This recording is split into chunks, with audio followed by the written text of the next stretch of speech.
এতটা পথ পেরিয়ে এসেছি তবু দুজনে, যেন হয়ে গেছি আরো অচেনা অচেনা।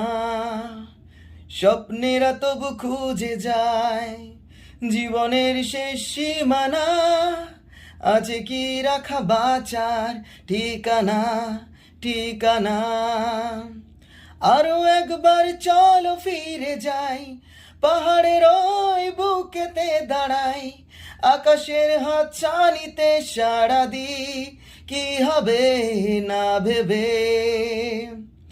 আরো একবার হাতটা ছুঁয়ে দেখ, আজও আমাদের ইচ্ছেগুলো এক। আমি জানি তুই আবার হারাবি নিজেকে নিজেকে। আরো একবার রাজি আমি রাজি ঝুঁকি নিতে, তোর চোখে উকি দিতে সম্মোহনের আমন্ত্রণে।